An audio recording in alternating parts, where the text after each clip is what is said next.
Hey guys, and welcome back to the channel. Now, by the time you see this video, this season will be over, but I really wanted to get this out. There's been two things that people have been talking about all over the internet, and as always, where are the ducks? And what about these unharvested flooded corn ponds? I think personally there's a lot more involved with this, and we're going to get into that today. This is not a video solely about flooded corn. This is a video that's going to talk about corn. It's going to talk about natural foods. It's going to talk about pressure, weather, habitat loss, human behavior in general when it comes to duck hunting. And when you combine all of these things together, to me, you've just created the perfect storm. Again, this is where are the ducks and what can we do here? It has been a very trying year for a lot of duck hunters around the country. It's been trying for me. I've gone to 3 different states. I did real well up north, but the southern states I didn't do as well. So what's going on? And to me, and in my humble opinion, this is a culmination of a lot of things. This is not just the corn ponds, although it is a factor. It is not the weather solely, but it is a factor. It is not pressure, but it is. It's not. All this stuff is stacking up, and I think we as duck hunters, we need to get it all out in the open and not and try to fix the things we can fix or we think that need to be fixed and go from there. Let's face a fact. We cannot change the weather. And honestly, I don't think weather plays a part, or at least doesn't play the part that a lot of people think. Let's get right down to the nuts and bolts.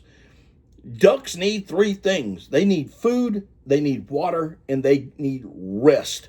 If they have all 3 of these, it does not matter how cold it is. It does not matter how hot it is.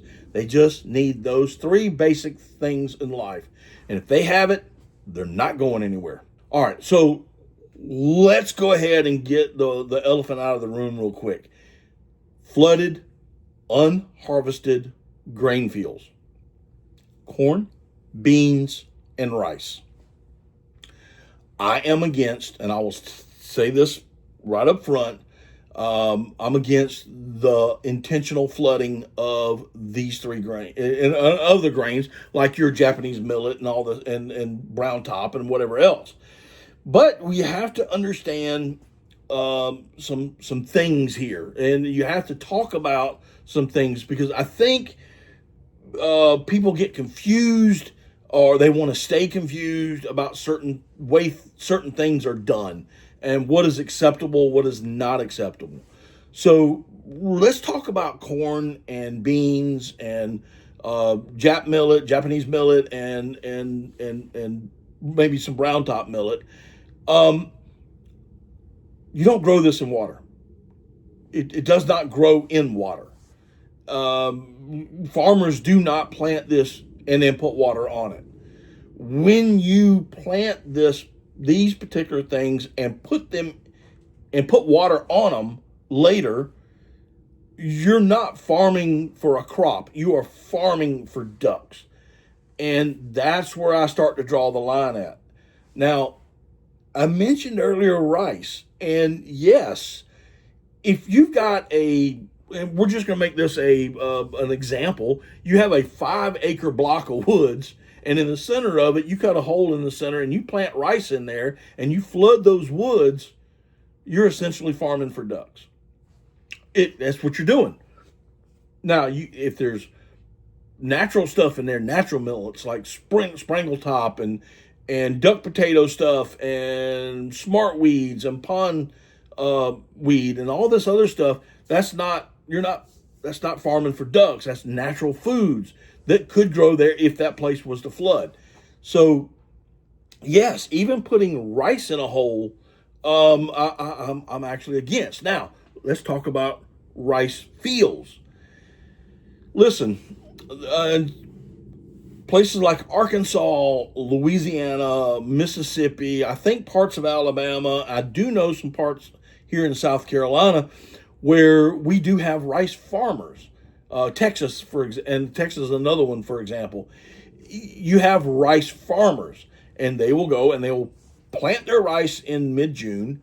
They will harvest it sometime in late September, October, and they're done.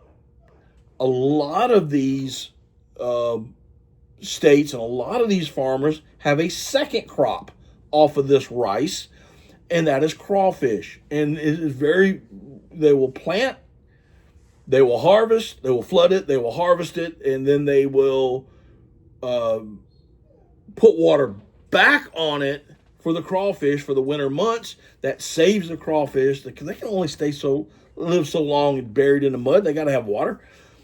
And ducks and other birds will benefit from the waste grain, the crawfish, and the invertebrates and whatnot.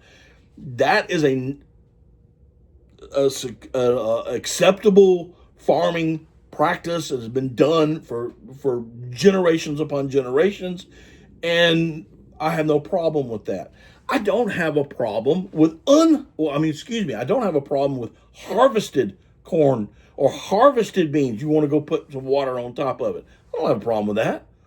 Where would you have a problem? It is just the unharvested grains.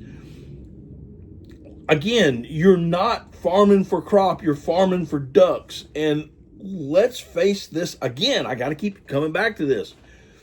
Ducks need three things: food, water, rest. They say, well, Matt, what about the weather? And I'm like, well, ducks don't need weather. You need weather. You, as the duck hunter, y'all need weather. You're the ones that need weather. You need ducks. You need the weather to push the ducks from up north down south. Ducks don't need it. What do they need it for? Not a bit. So if they can get to the grain, if they can get to the food source, if they can get to open water, and they're not being banged on every day, which is pressure, they're going to stay right where they're at. Case in point, we have here in South Carolina, generally speaking, about around mid-December, the local wood ducks will get up and they will start flying south, and they will fly south. They will start getting out of there till about the end of December. They'll start picking up and leaving. Why? Because winter solstice is coming, and they know it, and they're preparing for colder days, and they're gonna get up and go south where there's better food. Well, ducks do this up and down the flyway, and I have heard, biologists have said it, that around the winter solstice, which is the shortest day of the year, wherever a duck is at, he's going to stay there if he can get to food, water, and he has rest. Now, if he can't get to his food source, he can't get to his water source, he's going to leave. And if he's getting banged on every day, he is going to leave. It's the only time that they'll leave after the winter solstice. Other than that, they're going to stay exactly right where they're at. And these flooded corn ponds, these unharvested flooded corn ponds, give them the three things that they need. Even if that corn pond is frozen over, they can fly south just a little way to get to open water. There's rivers, creeks, large reservoirs that won't freeze over. And then they'll fly back, eat the corn, it's ready available for them, and they can go on about their business. To me, this is altering a migration. This is short stopping, altering a migration. And I just don't think you're changing something that was done for thousands of years, the migration for thousands of years, and you have changed it by doing these corn ponds. All right, so the next thing we're going to talk about is food versus nutrition. Yes, corn gives them food, it gives them calories, gives them carbohydrates. It makes them fatter, okay? Makes them fatter. Natural plants, such as your smart weeds and your tubers from your duck potatoes and your natural grains and your crawfish, invertebrates and shellfish and freshwater shrimp, this protein. Ducks need this stuff. They need this in their wintering areas so that when they fly north to nest, they are strong and healthy. Let me give you an analogy on this. And I know you've seen it. If you go to a grocery store, you see this every day. You see hormone injected chickens and you see range free chickens. And those hormones, I mean, you get a breast on them, things are huge. You get a natural chicken, it's not as huge, but it's better. It's better for you. It's actually better for you. The same thing with ducks and their egg production. If they're eating grain, their eggs aren't going to be that strong. If they're eating protein, their eggs are going to be strong. Case in point, take a chicken, put it in a cage, feed it chicken scratch. His eggs are going to be brittle, and that chicken may be big, but he's not going to be healthy. You take the same chicken and you put him in a cage-free, open range feeding style. His eggs are going to be stronger. He is going to be stronger, and he's going to be more healthy. It's the same thing with ducks. And speaking of the health of the duck and the nutrition and the nesting areas, also, we all know that nesting areas are dwindling. But I want you to think about this as far as the nutritional intake that they're getting, corn versus natural foods, and how stronger they are. I want you to. An old biologist told me this one time, and I have never forgotten it. And he said that out of a brood of ducks, you take a brood, 8 to 12 eggs, okay, that a hen will have, and 80% of those eggs and those ducklings are going to die from predation. They're going to die from predation, whether it's whether they're eaten as an egg or eaten as a duckling. They're going to be eaten from predation. That's going to leave you 20%. Out of that 20%, 10% they're going to die from hunter harvest. That leaves about 10% to head north. Out of that 10%, you're going to get 5 to 6% are going to be hens. So wouldn't you want to send those 5 or 6% of hens back north as strong as you can and as healthy as you can, and to produce more healthy eggs? I mean, doesn't that make sense? It makes sense to me. I don't know why it doesn't make sense to everybody else, but it makes sense to me and to a lot of people. So I want to send those ducks back as healthy as I can. And the only way you can do that is they need that moist soil element. Simple. Nesting areas, we all got it. The predators, they're getting them. Nesting areas are diminishing. I don't have a full answer for that. Most of that's in the prairie pothole region or in Canada. Canada's a different country. I know we have a migratory bird treaty, but that's up to the politicians to try to hammer that out and try to put something together in Canada and maybe give some more monies, some CRP money, WPR, whatever those programs are, to leave nesting areas alone in the plains areas, the prairie pothole region.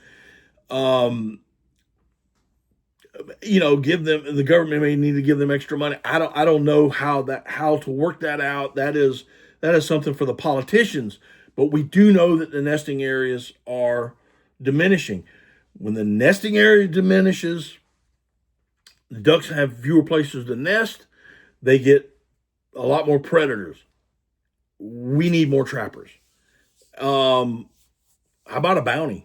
How about a bounty for every fox, skunk, raccoon, possum, whatever, coyote? All these, put a bounty on them.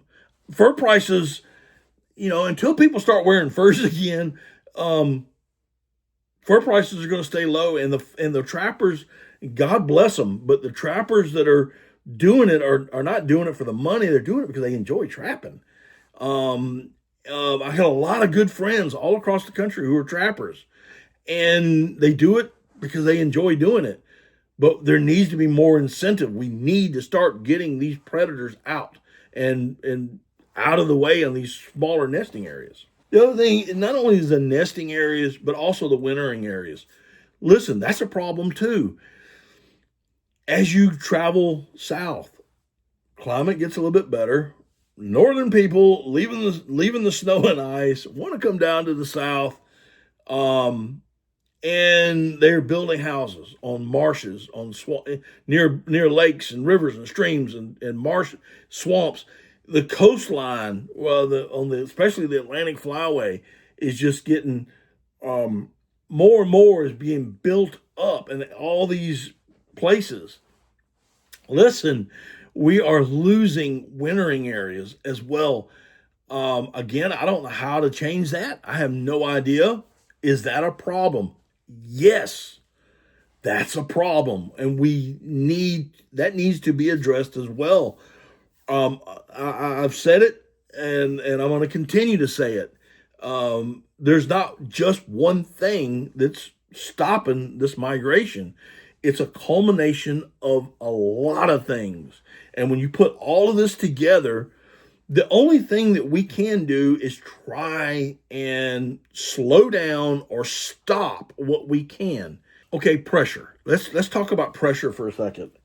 Listen, I don't know if there's more hunters than there was when I was growing up. It didn't seem like it. It seems like there's more hunters now than when I was a kid, especially duck hunters.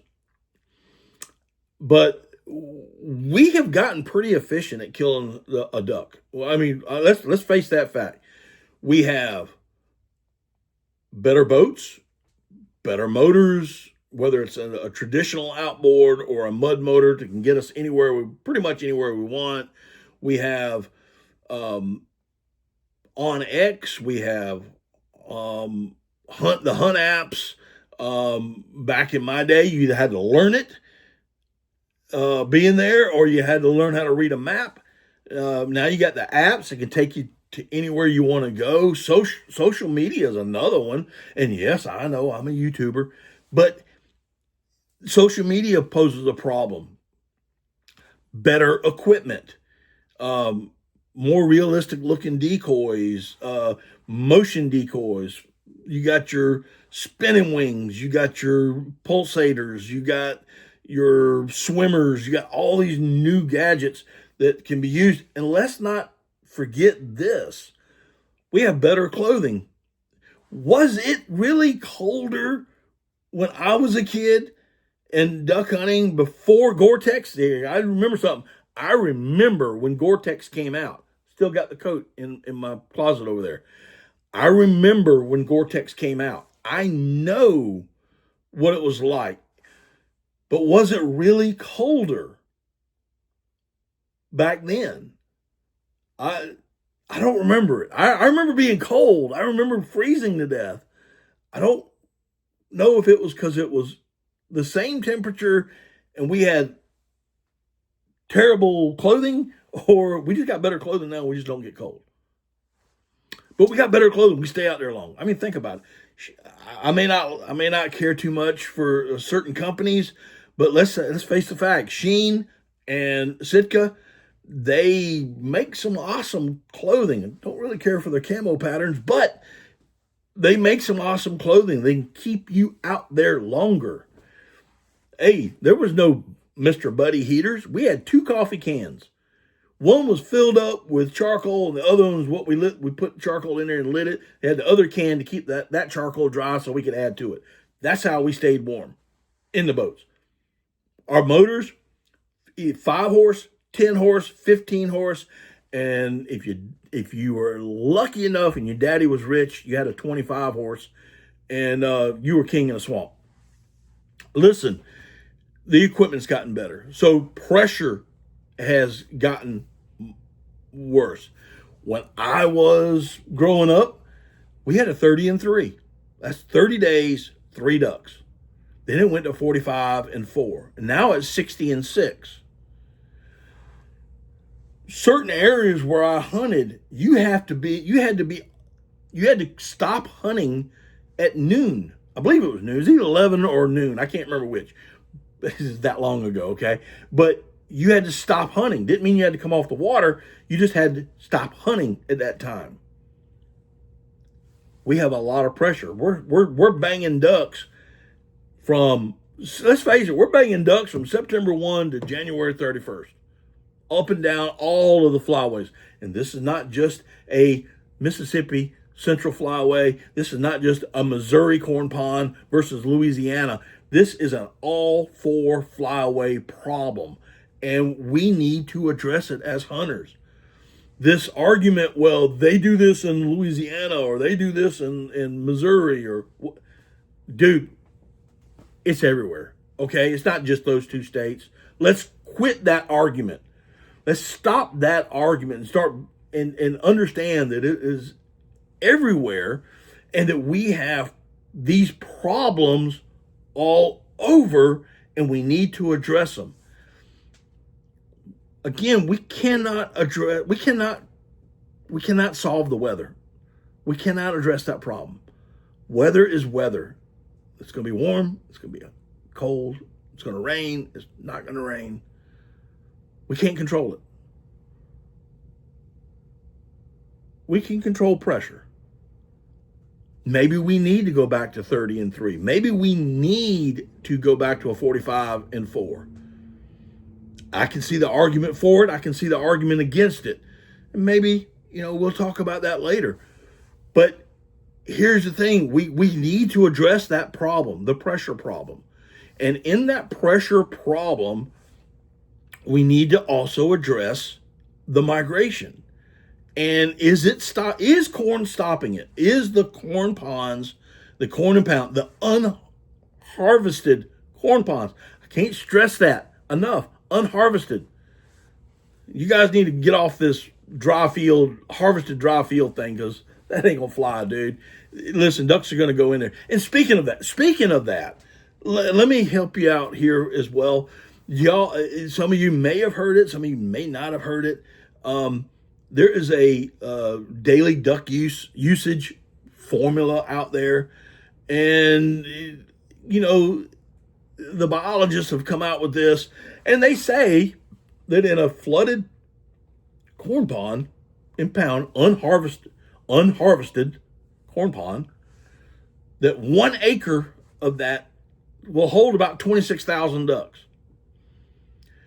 If it's a harvested 1 acre, it's going to hold about 1,000 ducks. That's per day.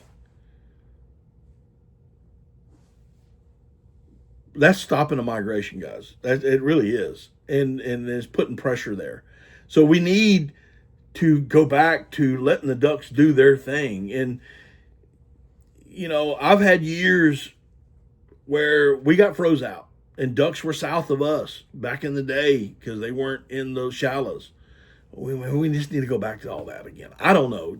I'm just saying that there's more than just corn ponds, and there's, I know some of you guys are going to come in here and you're going to say, well, it's all about the mud motor, or, it's all about the corn ponds, or it's just the weather. No, it's all of it totaled.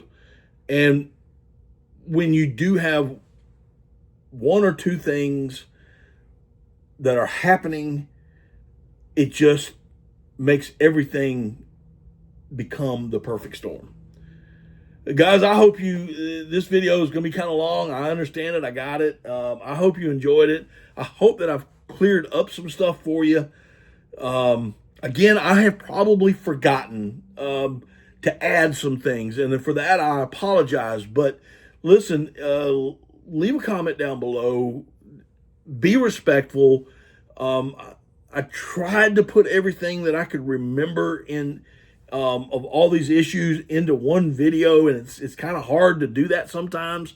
And you forget things. I know you're going to nitpick. I got it. You're going to get nasty comments. I got it. I'm just a guy that's been duck hunting for over 50 years, and I've seen some things. Okay. And I've watched some things, and I look at things. Again, it's not just one. It's all of it, and we got to address it. We need to address it, and the things that we can change, and that is unharvested, flooded corn. Is that legalized baiting? Can we reduce the amount of pressure days? In how many days we actually hunt, and can that be done? Okay. Can it be done? So can we plant more moist soil? Can all this stuff be done? I think it can, and I think we could go forward with some of these ideas. And if nothing else, hey, listen, how about this? How about let's say and put it in law so it can be changed. Let's stop the corn ponds for, say, 5 years. Let's reduce the amount of days hunting from 60 to, let's do 45. We'll split it down the middle. 45 and 4, okay? And reduce that, or 45 and 6. Okay, I can probably handle that. But let's reduce the days hunted, reduce the corn ponds, and then let's see what happens. 5 years. Let's just see what happens. If it doesn't work, if we're all wrong, then we're all wrong, and it's something else, and we got to try to figure it out. But let's quit arguing about it, and let's do something about it. Okay? Anyway, hope you enjoyed it. We'll see y'all next time. Daddy Duck 365.